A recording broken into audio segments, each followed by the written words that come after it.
Welcome to Group B of the World Cup, with all the lovely teams that are inside it, like the Dragons of Wales, the Yankee Doodles of the United States, the Tea People of England, and Iran. And this is what we're going to start with, Wales right here. We've got all group tactical previews of all the groups. And if you enjoy this video or any of the other ones, you can subscribe to Tifo IRL for free. Please do that. And you can like the videos. And if you subscribe, there's a bell notification button you can hit so you get notified whenever we upload new videos. And during this World Cup, oh baby, there's going to be rather a few. A lot of work to do this World Cup. So let's start with Wales and look at the work that they have to do. They play in a 5-2-3. That's very much what they do. The key player absolutely is Gareth Bale. You may have heard of him. So Gareth Bale is going to play in this front three. Could play on the right-hand side, but he'll have alongside him players like Harry Wilson, Dan James, possibly Kiefer Moore, a really tall, I think he's about 6'5", option to take off the bench or possibly start, so Bale can play off the right, depending on who they're playing against. Brendan Johnson's another player you could play.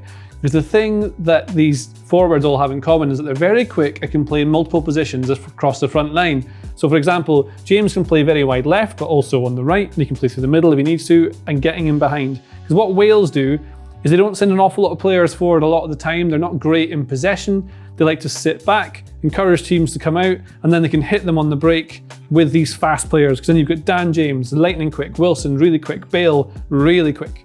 That's what they want to do. So they got to convince teams to come out, they sit back a lot of the time, and then that's how they want to score, is by using their pace and their positional fluidity to be able to get in behind. And then sometimes you'll get Aaron Ramsey will join in as well. This guy, ex of Arsenal, is currently at Nice. Really good player, Aaron Ramsey still. He can join in the attack, so you'll end up with a front-looking line that's something like this. Maybe Bale, James Wilson, with Ramsey joining in behind them. Sometimes you'll get Nico Williams overlapping on the left, possibly Connor Roberts on the right. But that's mostly what they'll do. The rest of the time, they'll sit a bit deeper. But there are ways to score against Wales. They're quite porous. They can let in a few goals if they're not very careful. And the way that some teams do this, Ukraine are an example of it, is when they are defending, they defend with a back five. Naturally, this 3 becomes a 5. So a couple of things to point out. There's only 2 midfielders. So that's quite easy to dominate against if you put 3. Straight away, if you have a striker and these 3 here, they are outnumbered and they're largely out of the game. You need Wilson and Bale and James to come back in that situation and try and help defend, but then that leaves Bale on his own and you've not really got an out ball. The ball doesn't really get to him. He's not going to stick with it. Might be sometimes, and then maybe he'll run into channels to try and get them out of danger. But generally, they want to try and keep Wilson and James a little bit further ahead so they can break quickly. So that's one thing. The midfield can be overrun quite quickly. The other thing is if teams put forward, say this is a 4-3-3, so this is a wide left, striker, wide right, and the fullback. So that once they try and pin back the Welsh wing backs here. Now, because the defenders like to stay quite tight, say a striker moves out to where Ben Davies is. If Ben Davies is dragged away by a run by this striker here, so he drops in, he might drop with him, it leaves third man runs. So it's to do with counter movements to try and create space for other people. So this striker drops, Ben Davies is trying to stay tight to him, he'll go with him, that leaves room for a third man run in behind, so the team can maybe get a ball over the top, or maybe a wide player can get the ball into the box for him. It happens all over the pitch. And it happens in different phases of play as well. The opposition might be a bit deeper. Then the same sort of thing as well. So the striker might be here, he might try and dart out the way towards, I don't know, this sort of position here, try and drag Rodon out the way because it creates room for other people to run through it. There's a few examples from the Ukraine, I think it was a Nations League game, might be in a friendly, they played against them, where Ukraine were doing this sort of movement off the ball to try and create these spaces. So that's the problem we got for Wales, is that they are really good when they're able to get people like Bale, Wilson and James against a high line. If you can get a line as high as this and they can get the ball over the top or play through the lines, they're going to cause problems because these guys are really good. But they are not the best in possession. I can show you exactly what they look like. This is a team style comparison from Euro 2020. Now, over here are fast and direct teams that get the ball from the back to the front really quickly. Over here are slow and intricate teams. They like to keep the ball and look after it, passy pass. Really good teams tend to do this. Teams with players who can pass the ball, pass and move, can dominate possession. Wales do not dominate possession. They stay very much here, fast and direct. You'll notice the sort of teams that are surrounded by Scotland, not good. Finland, Austria, North Macedonia. They sit deep, they wait for an opportunity to hit in behind, and then they go. That's what Wales do. That's how Wales play. And that is not a bad way to play. It'll work for them. But that brings us on to our next team in Group B, and that is the United States of America. Now, they play a different kind of system. They play a 4-3-3. It looks a lot like this. And their manager, Greg Berhalter, likes the wide areas. He says that their fullbacks are their superpower. And Avanti Robinson and Serginho Dest are your superpower. I mean, they'll be okay. Anyway, so they play this 4-3-3. The key players, Christian Pulisic, great player. Brendan Aronson of Leeds, really good player over here. Then you've got this guy, Gio Reyna, who is the son of Claudio Reyna, really good player as well, who can play in the front line. But generally this is what it looks like. What they lack a lot of is a number 9 who can score goals. Ferreira might play, but anchored in front of the 2 centre-backs is Tyler Adams, again of Leeds, really decent player here. Weston McKennie of Juventus, decent as well. But Robinson is the key. Loads of chances come from Robinson on his left side, crossing into the box. And when he goes forward, it means that Christian Pulisic can play in behind in this middle section here. Then you've got the striker, number 9. Aronson will be in this side here, could be Reyna. And then you might get Dest overlapping as well if Dest is fit to play, because he's got injury doubts for this. But when these players go forward, the fullbacks, of course, it creates a lot of space in these areas, which is bad. So what USA do is they move their midfielders, the wide midfielders, McKennie and Acosta, into those positions, like this. And it sort of becomes that inverted 2-3 that you see teams like Man City and Arsenal do. Very trendy, but it's not quite the same. So they're not fullbacks, they're midfielders, they do this, obviously they'll be further up the pitch.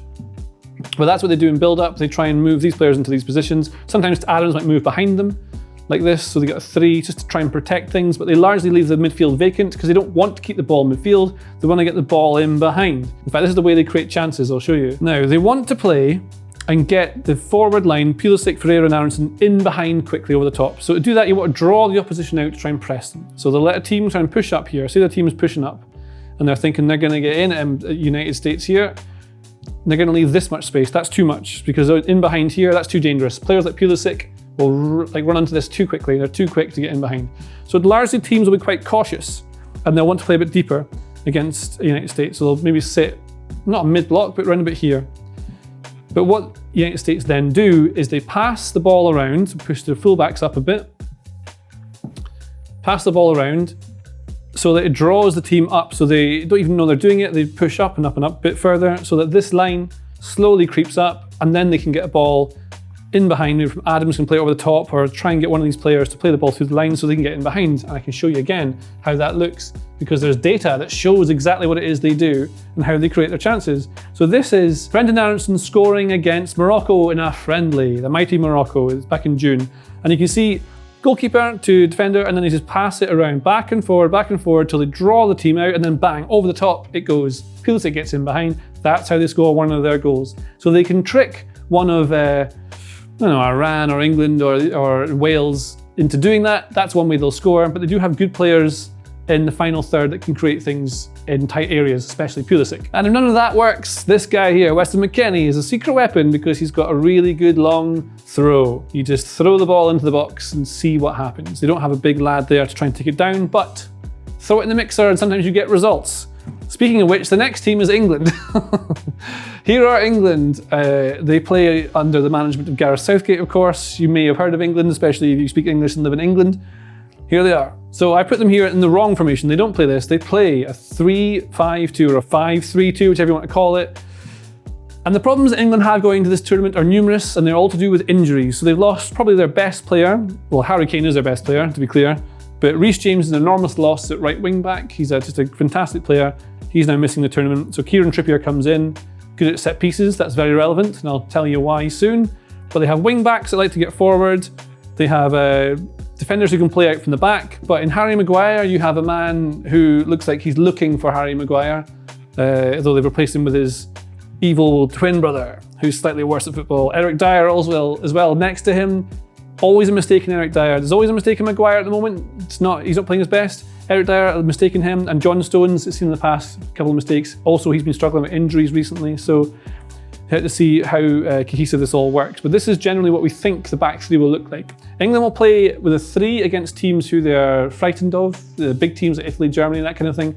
But against weaker teams who they should have more of the ball against, they have played with a 4-2-3-1 or a 4-3-3. So I take Dyer out, I'll take Stones out, that's what they do. Might look like this, and you have Bellingham and Rice. So Rice will drop deeper of the two. Bellingham's very box to box, fantastic player, one of the best midfielders that'll play in the whole tournament. And then you'll bring another midfielder, probably someone like Mason Mount. And Mount will give you a good help in pressing if you want to press higher up the pitch with a 4. But we said in the Group A preview that Not sure how much pressing teams will do. They might start high, but it won't be intense. It won't be fully energetic because it's too hot. It's too hot. And so this is what it might look like if they play the 3 with Mount and Bellingham, but they've not had great results in recent games. They got done 4-0 by Hungary. They drew with Germany, drew with Italy, I think. I mean, they're big teams, obviously, but Gareth Southgate's absolute ambition is not to lose. And England tend to take a 1-0 lead, then sit on it, and then they control possession without doing much with it. And so what I mean by the controlled possession and what they do with it, you can see it again in data. If I go to this graph, this is one of England's longest passing sequence, or was their longest passing sequence in Euro 2020. Now they're already beating Denmark at the time, but this is what they do. You notice how the ball is circulated, constantly passes, it goes into the top right area. I think Bukayo Saka is playing up here. Then it goes right back into midfield and back right round. It's never getting into this box here. Equally, it's never going near this box. So England like to take the lead if they can through something like a set piece or a quick break or just something that works for them. Then try and control the game and see it out that way. But they're not very good at holding on to leads. Historically, they're not great at that. You can even see it here in Euro 2020 against Germany. They beat them, a great result for them in that. One of the first big teams that they played against and did well. Again, lots of dialogue between the centre-backs and the midfielder, Calvin Phillips dropping in here. Lots of dialogue here, very little with the forward line. It's not great to watch, it's not hugely entertaining. And this is them playing against Italy in the final, I think. Here we go, this is the same. Lots of dialogue between the centre-backs and the full-backs. Everything going through Luke Shaw here. Very little across the front. They're not really getting in touch with each other. They're not able to combine. And Italy largely had England locked down in this game. As soon as England took the lead, England then didn't have a single shot on target for the rest of that game. That's what England struggle with, is breaking down teams like that. And another thing you've got is that Harry Kane will obviously play as a number 9. And what they want to do is try and get Sterling and Foden in behind. But teams will sit deep against England, especially in the group stages, because England are the better team. They've got better players. But Kane's here. What he'll sometimes do is you might have Foden starts wide or Sterling starts wide, and Kane will drop to try and drag a defender out of the way or drag a midfielder with him, something like this, to create space in behind for someone like Sterling to get in behind here, or Foden to get in behind to the space that he's left behind. You might see that sort of thing. But then you need overlapping runs from Trippier. You might need overlapping runs from Shaw. And then ideally what they'll do is they'll get forward, they'll win some sort of free kick or a corner, because I think it's 9 out of the 12 goals England scored in the last World Cup came from set pieces, corners, free kicks, penalties. They have a good team on paper, lots of injuries to deal with, lots of out of form players, and they're playing against teams who sit back in a block, which is exactly the kind of teams they do not like playing against because they struggle to break them down. Speaking of which, the last team in the Group B is Iran, who love nothing more than to block you off and sit deep. So exactly the kind of team England don't want to play against, really. Even though they're nowhere near as good as England, they're managed by Carlos Queiroz, who you remember is the former Real Madrid manager.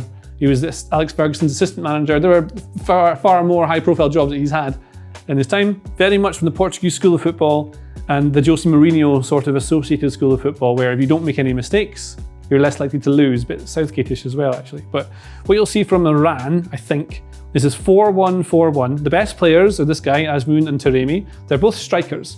But because of the way that Queiroz wants to play with a 4-1-4-1, so a 1 always protecting the back 4, and then a midfield 4 line of here. So you always get 2 banks 4, 1 in between, just denying the space. There's just no room for teams to play past them. Azmoun's more likely to play up top on his own if he gets over the injury that he sustained before the World Cup. He's more of a number 9, more of a target man all-rounder. This guy can play wide if you need to. So might not be exactly the first 11 that Iran use all the time, but something close to it. When Iran do attack, which is not all the time, they do so with minimal players. So Azmoun might go to the middle here. You might get Jahan Baksh will come through here in the middle. Then you get Taremi maybe here, which might give you an overlap from the fullback like this. But that's probably about as much as they'll do. Maybe Amiri will join in somewhere like this. They don't want to put too many players forward. They want to wait for a team to turn over possession. What they really want, like all the teams, is for the opponent to leave space for them to open up. So if a team presses them, they don't mind that, because that's going to give them a time and space to actually open them up. And when they attack, they'll do so with maybe trying to get the ball out quickly to Azmoun or Taremi or Jahan Baksh. They'll try and attack quickly if they can. and then they'll slowly move players up. So say they manage to get the ball out here and win a throw in, then they can build, then they start getting their players forward, but not too many, because if you get too many players forward, you might leave space in behind.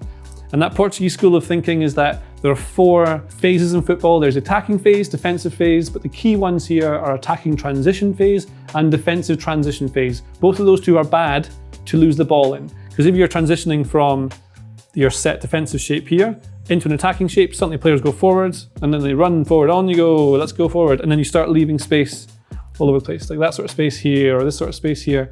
So what Iran do is they pick and choose their times to counterattack and when to keep the ball and circulate it. They don't always counterattack. If they've been under sustained pressure for a long time, they might just keep it, move the ball around a bit, have a bit of fun, get to know it again, calm things down, give themselves a bit of a rest from just having to move from side to side as they defend against teams who are trying to open them up by stretching it like this. And that's what they do. So the kind of exact team that England don't want to play against, the kind of team that Wales don't really want to play against, but they might be able to get more players forward. United States might have a bit of fun if they can lure them out, but I'm not sure that's going to happen. It's really hard to call who's going to win out of any of these games, including England, if I am totally honest. Now, that's largely what Group B is going to look like. Not all the games will be amazing, especially if teams come out doing this kind of low blocking system with very little in the way of attacking play. But equally, might be totally wrong, might be loads of attacks on the top, becomes a basketball game, would be fantastic. Either way, it's going to be great. And if you enjoy watching the games and enjoy this analysis, please do subscribe to us. It would be really nice for you to do that. Have a lovely time. Enjoy Group B. If you like this video, please consider subscribing to the channel. The Athletic is home to some of the world's best sports journalists, including David Ornstein, Daniel Taylor, Ollie Kay, Amy Lawrence and Rafa Honigstein. There are journalists dedicated to each Premier League team, so every fan gets the coverage they deserve, not just the big clubs. And you can try it for free now for 30 days. See the link in the description.